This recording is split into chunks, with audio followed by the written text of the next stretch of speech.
এক জঙ্গলের ভিতরে বাস করত এক টোনাটুনি ও তার দুই মেয়ে। তারা ছিল খুব গরিব পরিবার। এছাড়াও তার পাশের গাছেই থাকতো এক কালু কাকের পরিবার। কালু কাক ছিল খুব বদমেজাজি, আর তার অন্যদিকে থাকতো বনের রাজা চিল মহারাজ। তবুও টোনাটুনির সংসার খুব ভালোভাবেই কাটছিল। তাই একদিন টুনি বলল টোনাকে, কি গো টোনা, শুনছো? আজকে কাজ থেকে আসার সময় মেয়েদের জন্য ভালো কিছু খাবার নিয়ে এসো।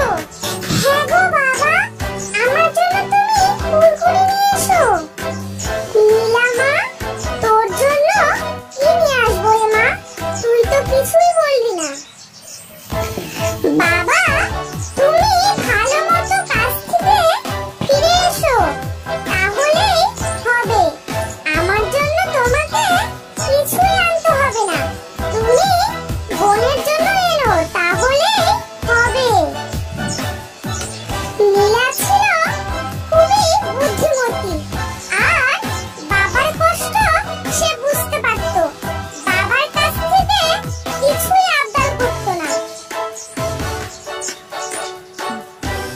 তখন টোনা সবাই মিলে গল্প করে টোনা কাজে বেরিয়ে পড়ল।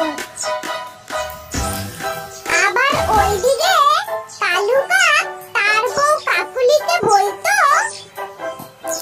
কাকলি ও কাকলি, টুনির ওই মেয়ের সঙ্গে আমার ছেলে কালটুর বিয়ে দিলে কেমন হয়? ঠিকই বলেছো কালু কাক, আমাদের কালটু তো কোনো কাজই করে না। পটিয়ে পাটিয়ে টুনির ওই সুন্দরী মেয়েটিকে যদি বাড়ির বউ করা যায়, তাহলে তো খুব ভালোই হয়। ঠিকই বলেছো, আমরা যা দেখতে কালো, আমাদেরকে বনের পাখিরা সবাই কালু কালু বলে ডাকে। আমাদেরকে তো কেউ সম্মানই করে না। এইদিকে আবার টোনা বাড়ি না ফিরায় টুনি খুব চিন্তায় অস্থির হয়ে পড়ল, আর বলল, কি যে করছে টোনা, সেই সকালবেলায় বেরিয়েছে, এখন সন্ধ্যা হয়ে গেল, এখনো বাড়িতে ফিরছে না টোনা। আমি যে এখন কি করি? মিনা মিনা, দুই বোনে সাবধানে বাড়িতে থাকিস। জঙ্গলে বড় পাখিরে আনাগোনা প্রচুর বেড়েছে কিন্তু। তখন টুনি পাখি টোনাকে খুঁজতে বেরোলো।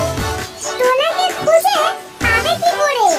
পাশের জঙ্গলের জমিদার পায়রা টোনাকে বন্দি করে রেখেছে। তাই টুনি খুঁজে টোনাকে পেল না। তারপরে বাসায় চলে আসলো। এইভাবেই বেশ কিছুদিন কেটে গেল।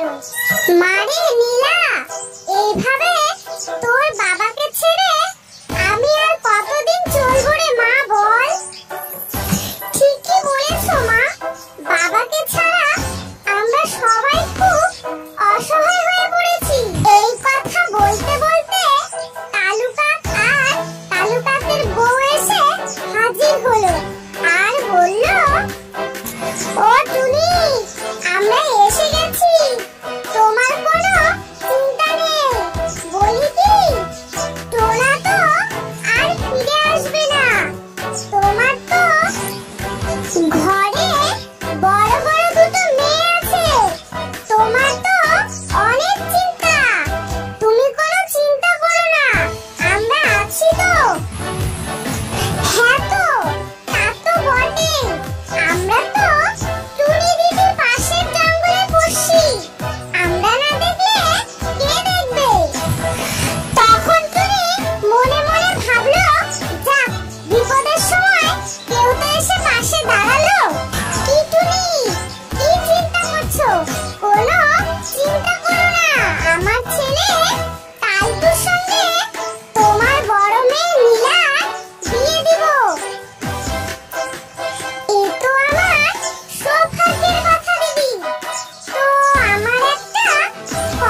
কিছুদিন ভালোই কাটলো।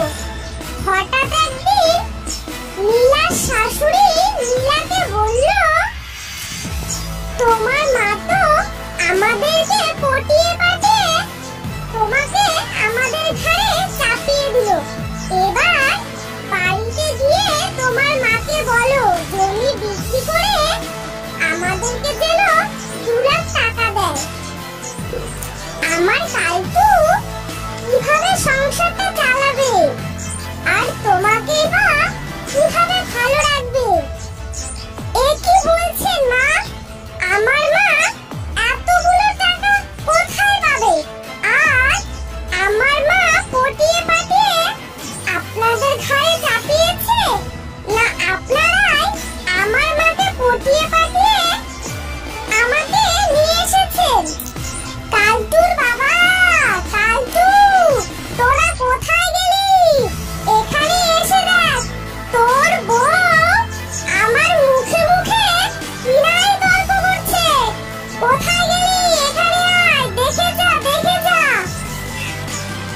এই কথা বলতে বলতেই সবাই এখানে এসে হাজির হলো আর বলল, কি এত বড় কথা? তোমার মুখের উপরে তর্ক করলো? এত বড় সাহস! দেখ কালটু, দেখ তোর বউয়ের কি না সাহস। এই জন্যই বলি গরিব টুনির মেয়েদের আনতেই হয় না। কিনাই ভুল করলাম কালটু, তোর বউয়ের বিচার তুই কর কালটু। তখন কালটু রাগ হয়ে কালটুর বউয়ের ঠোঁট দিয়ে কালটুর বউকে চিপে ধরলো আর ওইখানে কালটুর বউ মরে গেল। কালটু, তুই একই সর্বনাশ করলি। এখন তো সর্বনাশ হয়ে গেল। এখন তো আমরা বিপদে পড়ে যাব। ও কালটুর বাবা, এ তুমি কি কথা বলছো? এটাকে আমরা সবাই মিলে ভাগ করে খেয়ে ফেলি, তাহলেই তো হয়ে যায়। টুনি পাখি যদি আসে তাহলে কি বলবো? ও একটা বলে দিব, তোমার মেয়ে আমাদের কাছ থেকে চলে গেছে, দেখো কোন বড় পাখি পেটে গেছে।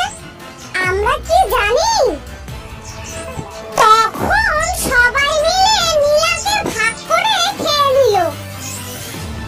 বেশ কিছুদিন পর ওইদিকে টোনাও অনেক টাকা পয়সা নিয়ে বাড়িতে চলে আসলো। তখন টোনা টুনি আনন্দ হলো।